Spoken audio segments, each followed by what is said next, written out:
నమస్తే, welcome to 99 TV. Andhra Pradesh రాష్ట్ర ఉప ముఖ్యమంత్రి పవన్ కళ్యాణ్ గారు ఢిల్లీ టూర్ ఏంటి, ఎందుకు వెళ్ళారు? ఎవరికి తోచిన స్పెక్యులేషన్ వాళ్ళు చెప్పుకుంటున్నారు, ఎవరికి తోచినట్టు వాళ్ళ భాషను చెప్పుకుంటున్నారు. ఆయన ఏదో ఢిల్లీ వెళ్ళింది ఆంధ్రప్రదేశ్లో సోషల్ మీడియాలో పెరుగుతున్న అరాచకాల మీద కేంద్ర హోంమంత్రి అమిత్ షా కంప్లైంట్ చేయడానికి. మన రాష్ట్రంలో ఒక ప్రభుత్వం ఉంది, ఆ ప్రభుత్వానికి ఒక హోంమంత్రి ఉన్నారు. హోంమంత్రితో నేరుగా వెళ్ళి మాట్లాడే స్వేచ్ఛ ఆయనకు ఉంది. మాట్లాడారు కూడా. నిన్న ఆవిడే వచ్చారు, ఇద్దరు కలిసి కూర్చొని మాట్లాడుకున్నారు. జరుగుతున్న సోషల్ మీడియా విధ్వంసం మీద ఎలాంటి చర్యలు తీసుకోవాలో కూడా మాట్లాడేసుకున్నారు. తగు నిర్ణయాలైన ముఖ్యమంత్రి గారు కూడా మాట్లాడారు. ఓ పక్క దానికి సంబంధించి నిఘా పెట్టాలి ప్రత్యేకంగా అని చెప్పేసి దాదాపు ఒక 15,000 మంది యాక్టివిస్టులని ఐడెంటిఫై చేశారు. దానికి సంబంధించి జల్లెడ పట్టడం, ఫిల్టర్ చేసి చివరికి తిత్తి తీసే కార్యక్రమం నడుస్తుంది ఒక పక్క. దీని మీద వెళ్ళి హోంమంత్రి అమిత్ షాతో ఆయన ఎందుకు మాట్లాడతారు అంటే సెన్స్లెస్గా మాట్లాడటం అనమాట ఇది. దీనికి సంబంధించి ఆయన అక్కడ దాకా వెళ్లాల్సిన అవసరం లేదు, రాష్ట్రంలో తేల్చుకునే అంశం. ఢిల్లీ ఎందుకు వెళ్ళారు? Just right point. 2 అంశాలు తెర మీదకి వచ్చినాయి. ఒకటేంటంటే ఇప్పుడు ఈ వక్ఫ్ బోర్డ్ యాక్ట్కి సంబంధించి తెలుగుదేశం పార్టీని కన్విన్స్ చేసే బాధ్యత జనసేనానికి ఢిల్లీ అప్పచెప్పిందని.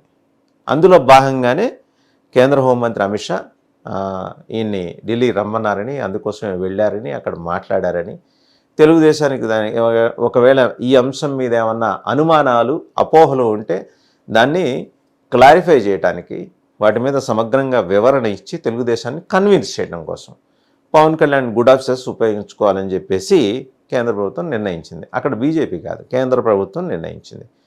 మరి తెలుగుదేశం మేజర్ స్టేక్ హోల్డర్, అటు నితీష్ మేజర్ స్టేక్ హోల్డర్, వీళ్ళిద్దరూ రేపు పొద్దున ఎదురు తిరిగితే ఆ చట్టం అమలయ్యే విషయంలో కేంద్ర ప్రభుత్వానికి పరుగు పోతుంది. న్యాచురల్. అలయన్స్ పార్ట్నర్స్ మధ్య అభిప్రాయ భేదాలు ఉండొచ్చు. ఒక ప్రభుత్వంలో ఉన్నాం కదా అని చెప్పేసి బీజేపీ పాలసీని తెలుగుదేశం అంగీకరించి తీరాల్సిన అవసరం లేదు, తెలుగుదేశం అవలంబించే విధానాన్ని బీజేపీ ఆమోదించాల్సిన అవసరం లేదు. పూర్తిగా ఏంటంటే కేస్ సెన్సిటివ్, అది కేసు టు కేసు మాట్లాడుకుంటారు, అంశాల వారీగా మాట్లాడుకుంటారు, వాళ్ళ అభిప్రాయాలు చెబుతారు. అభిప్రాయ భేదాలు ఉంటే నిష్కర్షగా టేబుల్ మీద పెడతారు. బహుశా తెలుగుదేశానికి కొన్ని అభ్యంతరాలు ఉన్నాయి దాంట్లో. దాని మీద మాట్లాడటానికి తెలుగుదేశంతో కన్నా నేరుగా మరి ఈ కూటమి కుదిర్చిందే, దానికి ముహూర్తం పెట్టిందే పవన్ కళ్యాణ్ గారు కాబట్టి ఆయనతో చెప్పిద్దాం అనే ఆలోచన. న్యాచురల్. రాజకీయాల్లో లౌక్యం ఉంటుంది, ఎత్తుగడలు ఉంటాయి, వ్యూహాలు ఉంటాయి. ఒక్కోసారి మన చేతిలో పావులు ఏమీ కదపకుండా అలా నిశ్చలంగా చూస్తూ కూర్చుంటుంటాం. ఇవన్నీ జరిగినంత మాత్రమే అక్కడ నిష్క్రియాపరత్వం ఏదో ఉందని అనుకోవడానికి కూడా లేదు. సో ఇది కన్విన్స్ చేసే కార్యక్రమంలో భాగంగా సరదొక టాక్. నిజమే, దాని మేరకు ఢిల్లీలో అందుతున్న సంకేతాలు కూడా కొంతమేరకు అవి కరెక్టే అనిపిస్తుంది. ఇక రెండో అంశం, పెద్ద టాస్క్ ఏం మిగిలింది కేంద్రానికి? జమిలీ ఎన్నికలు వస్తున్నాయి, 26 చివర 27 మొదలో తెలియదు. మొత్తానికి దీనికి సమాయత్తం చేసుకోవాలి ఎన్డీఏ కూటమిని. ఆల్రెడీ అత్యంత నమ్మకస్తుడైన అలయన్స్ పార్ట్నర్ జనసేనాని, బీజేపీకి అందరికీ తెలిసిందే. పెద్దలిద్దరికీ ఇష్టడు, నరేంద్ర మోదీకి అమిత్ షాకి ఇష్టడు, ఆర్ఎస్ఎస్కి దగ్గరవాడు. సో మోహన్ భగవత్ కూడా ఒక మాట వేశారు. సో ఒక సమీకృతమైన బలగాన్ని మనం సౌత్ ఇండియాలో తయారు చేసుకోవాలి అంటే పవన్ కళ్యాణ్ గుడ్ ఆఫీసర్స్ మనకి అవసరం.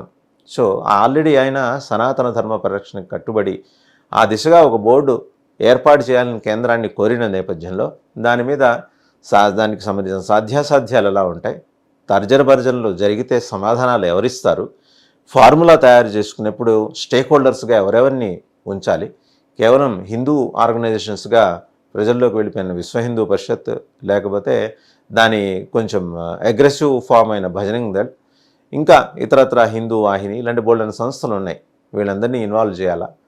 అలాగే మరి రామ జన్మభూమి ట్రస్ట్ నుంచి ఎవరినైనా పెద్దవాళ్ళని ఇందులో పెట్టాలా, మహంతులను ఇందులో పెట్టాలా?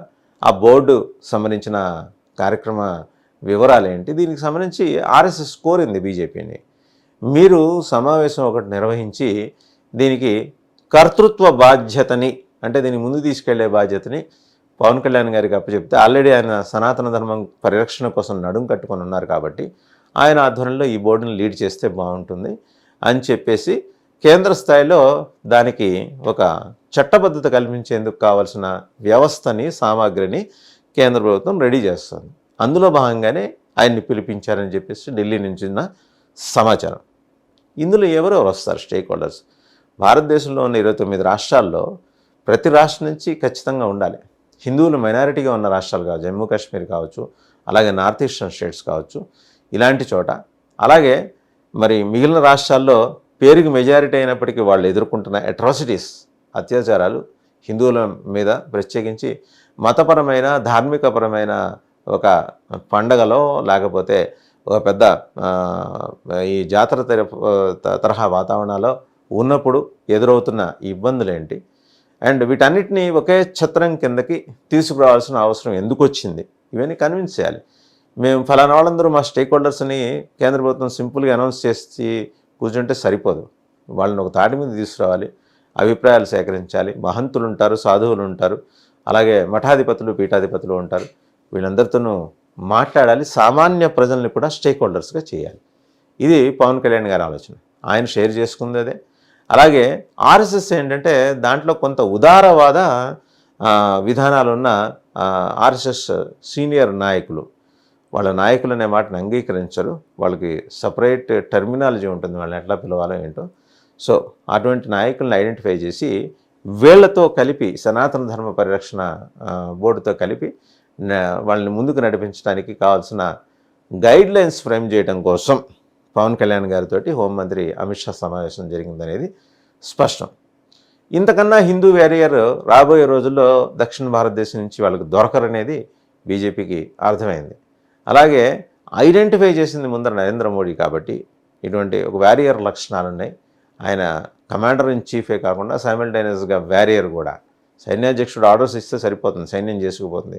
కానీ అవసరమైనప్పుడు సైన్యాధ్యక్షుడు నేరుగా కథన రంగంలోకి దూకాలి. ఆ సత్తా పవన్ కళ్యాణ్ ఉంది కాబట్టి ఆయనతోటి ఇది నడిపించడం. అలాగే మలయాళలో